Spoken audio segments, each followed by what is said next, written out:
morning children. Today I am going to continue the lesson, the snake and the mirror. So when we studied in the last class, we have known that he was sitting in front of the mirror and admiring his beauty. So when he was admiring his beauty, suddenly he heard something fell down and automatically he turned back and saw, to his surprise, it was the snake which landed on his shoulder, and slowly it coiled the left arm of the homeopath doctor, and as soon as it coiled, it was very tightly coiling, and suddenly he was freezed, like he was sitting like a stone on the chair, and he was holding his breath. So imagine children, when a snake comes, what we'll do? We scream and we try to run away and we do lot of things what can happen. But there, what he did, he was holding his breath tight and sitting on the chair, and firmly he was sitting like a stone. If you see, we'll imagine that as if he was a stone, but he was not a stone. He was holding his breath in fear. He was not able to express because it was a very big snake, and it landed and it coiled the left arm. So he was holding his breath and sitting, and when the snake was seeing the reflection in the mirror, suddenly it saw its reflection in the mirror.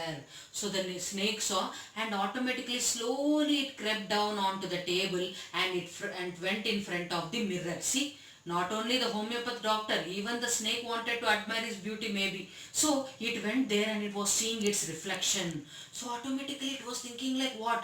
So when it was happening like that, immediately the doctor ran away out of the house as fast as he could, and finally he reached his friend's home, and he began to explain all these things. And before that, he was like, it was with great fear, like he ran and he expressed his feelings, that how it was like a life and death thing which happened when a big snake had coiled and all, and he shared with his friends, and where he went to have the oil bath. So imagine children, the snake went, and how you can imagine, whenever we come from outside, immediately we go to wash our hands and legs and all, and sometimes if needed we have to take a bath. So here what happened, he went to have the oil bath, because to imagine only the snake, it is not an easy thing children.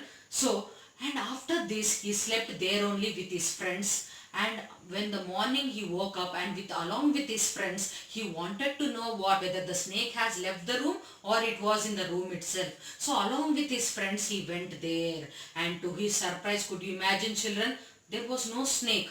Okay, but some thief has entered and he had stolen all the valuable things in his room, and only one thing was left, that was his vest, that what we say like banin. So it was left.